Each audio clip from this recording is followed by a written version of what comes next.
आज का हमारा टॉपिक है टिश्यू कल्चर मीडिया और एक रहेगा सेल डिफरेंशिएशन। तो पहले हम टिश्यू कल्चर मीडिया पढ़ते हैं, देन अपन सेल डिफरेंशिएशन को देखेंगे। तो टिश्यू कल्चर मीडिया को समझने से पहले हम ये समझते हैं कि एक्चुअल में टिश्यू कल्चर क्या होता है।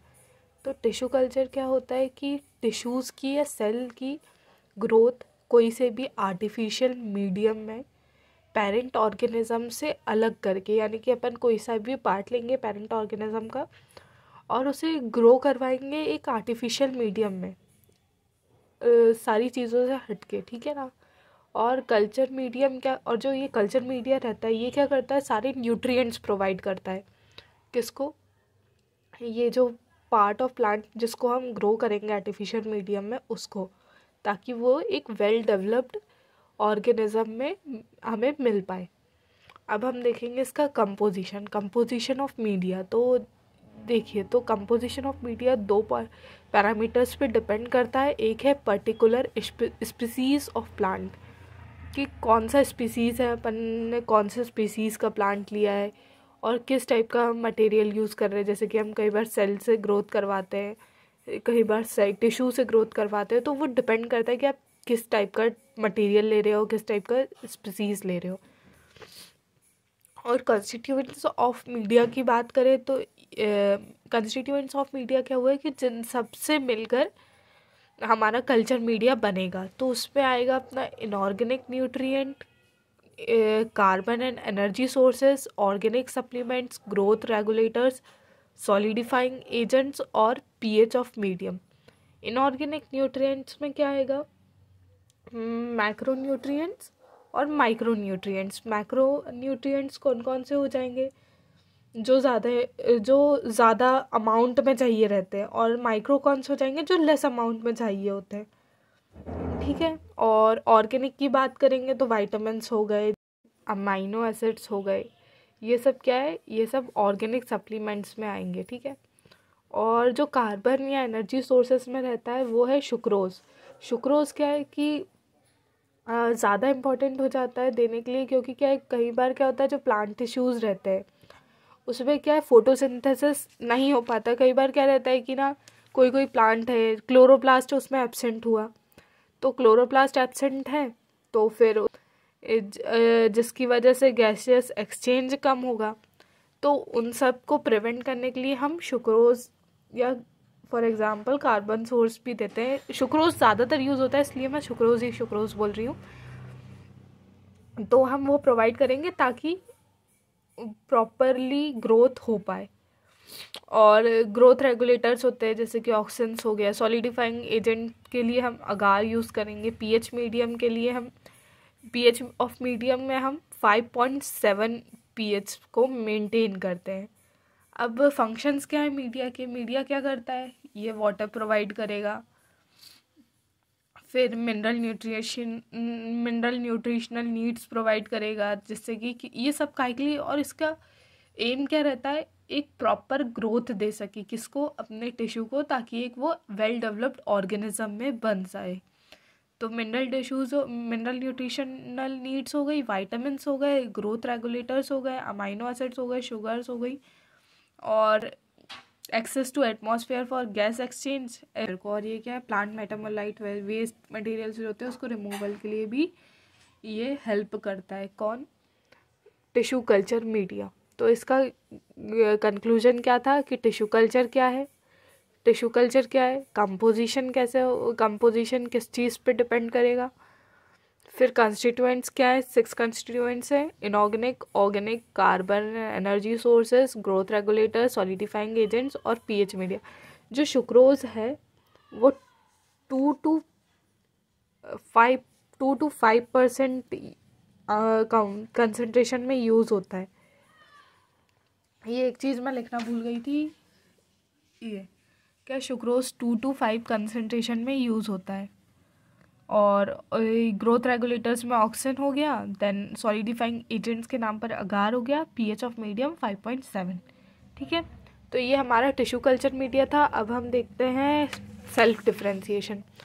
तो हम हमारा नेक्स्ट टॉपिक है सेल डिफरेंशिएशन। सेल डिफरेंशिएशन में हम कवर करेंगे डेफिनेशन, मैकेनिज्म, एग्जाम्पल और फैक्टर्स अफेक्टिंग। लेकिन इससे पहले हम ये समझते हैं कि सेल डिफरेंशिएशन एक्चुअल में होता क्या है। तो देखिए, आपकी बॉडी में बहुत सारे सेल्स हैं, लेकिन क्या सारे सेल्स सेम फंक्शंस परफॉर्म करते हैं? नहीं। ठीक है, क्यों? देखिए, कुछ आपके नर्व सेल्स होंगे जो कि अलग फंक्शन परफॉर्म करेंगे, ब्लड में सेल्स होंगे वो अलग फंक्शंस परफॉर्म करेंगे। तो ऐसा पॉसिबल कैसे है जबकि सब तो एक जाइगोट से बन रहा है? तो ये सारे सेल्स अलग अलग फंक्शंस परफॉर्म कैसे कर रहे हैं? तो ये जो उनकी प्रोसेस है इसको बोलते हैं सेल डिफरेंशिएशन, की जो सेल्स हैं वो अलग अलग फंक्शंस अडॉप्ट करेंगे और उनको परफॉर्म करेंगे। ऐसा नहीं रहेगा कि सारे सेल्स एक ही तरह के फंक्शंस कर रहे हैं, ऐसा नहीं होगा। सब सेल्स अलग अलग फंक्शंस करेंगे, इसको हम बोलते हैं सेल डिफरेंशिएशन। तो एक पहले हम ये समझते हैं कि डिफरेंशिएशन का मतलब क्या होता है, देन हम सेल डिफरेंशिएशन देखेंगे। तो डिफरेंशिएशन क्या है? प्रोसेस है जिसमें सेल्स, टिश्यूज़ या ऑर्गन्स स्पेशलाइज्ड फीचर्स, यानी कि जैसे कि नर्व सेल है तो वो नर्व सेल्स का फीचर लेगा, या ब्लड सेल्स है तो वो ब्लड सेल्स के फीचर्स लेंगे। ऐसा स्पेशलाइज्ड फीचर्स लेंगे specially during embryonic development. Embryonic development के टाइम ही होगा ये, तो बाद में तो पॉसिबल है नहीं। ऐसा तो होगा नहीं कि ना बाद में जब पूरी बेबी डेवलप हो गया उसके बाद वो सेल्स अपना अपना फीचर ले रहे हैं, ऐसा तो होगा नहीं। सब पहले एम्ब्रायोनिक स्टेज में ही हो जाता है। ठीक है, अब सेल डिफरेंशिएशन की एक छोटी सी डेफिनेशन देखते हैं। मैंने 2 डेफिनेशंस लिखी है, जो बेटर लगे वो आप लिख सकते हो। तो ये it is a biological process where in cells gain specialised roles and switch from one cell type to another in an entity. The process during which young, immature or unspecialized cells take on individual characteristics and reach their mature or specialized form and function. बात एक technical term में ये है, ठीक है। Simple terms मैंने आपको बता दी। अब मैकेनिज्म की बात करते हैं। तो जो जाइगोट है उसमें क्या होता है, साइटोप्लाज्म होता है। किसमें? जाइगोट में। और वो जो साइटोप्लाज्म है उसके अंदर क्या होते हैं, मॉर्फोजेनेटिक डिटर्मिनेंट्स होते हैं जो रिस्पॉन्सिबल रहते हैं एक्टिवेशन और डीएक्टिवेशन के लिए एक पर्टिकुलर जीन के। अब यहाँ पे ये एक बात क्यों कही गई है, तो देखिए क्या है कि जो सेल डिफरेंशिएशन की प्रोसेस है वो डिपेंड करती है कि जीन एक्टिव कौन सा है कौन सा नहीं है। इस पे सारे जीन्स एक्टिवेटेड नहीं होते। जैसे कि ना हमें केवल नर्व सेल चाहिए, तो क्या रहेगा कि नर्व सेल्स के जो नर्व सेल्स के जो फंक्शंस है वो परफॉर्म करते हैं, वो जीन्स एक्टिवेट हो जाएंगे, बाकी सारे डीएक्टिवेट रहेंगे, जिसके कारण वो जो पर्टिकुलर सेल है वो नर्व सेल की तरह बिहेव करेगा। ठीक है, बाकी सारे सेल्स क्या रहेंगे, डीएक्टिवेट हो जाएंगे। ठीक है, और ये होगा कैसे, मॉर्फोजेनेटिक डिटर्मिनेंट्स के कारण। ठीक है, तो जो जीन्स कैपेबल रहते हैं पर्टिकुलर फंक्शन परफॉर्म करने के लिए वो एक्टिवेट हो जाएंगे, बाकी सारे सेल्स डीएक्टिवेट रहेंगे। और ये बात हमेशा याद रखना कि वो डीएक्टिवेट रहेंगे, वो कहीं जाएंगे नहीं। वो फ्यूचर वो जैसे कि एक एग्जांपल है कि जैसे कि अपन ने कोई पार्ट ऑफ सेल को ग्रोथ करा तो वो पूरे ऑर्गेनिज्म में ग्रो कर जाएगा। कैसे? अगर उसमें बाकी जीन्स नहीं होते तो वो ग्रो नहीं करता। दैट मीन्स उसमें बाकी सारे जीन्स प्रेजेंट है, बस वो डीएक्टिवेट है। बस एक पर्टिकुलर जीन एक्टिवेट रहता है जिसकी वजह से वो एक पर्टिकुलर फंक्शन करता है। ठीक है, और इसका एग्जाम्पल है कि कोई भी स्टेम सेल क्या ब्लड बन गया through the process of cell differentiation.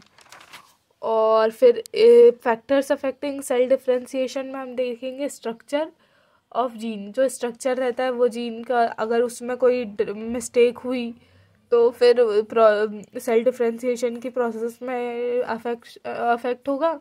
और इन्वायरमेंटल डिटर्मिनेंट्स, तो टेम्परेचर चेंज, ऑक्सीजन सप्लाई और बहुत सारे इन्वायरमेंटल फैक्टर्स भी इम्पैक्ट करते हैं हार्मोन्स पर, जिसकी वजह से क्या है कि जो सेल डिफरेंशिएशन की प्रोसेस है वो इन्फ्लुएंस होगी। तो होप ये आपको समझ आया हो, और इससे रिलेटेड आपको कोई भी डाउट हो तो प्लीज़ एक कमेंट कर दीजिएगा। Thank you for watching and do subscribe to my channel.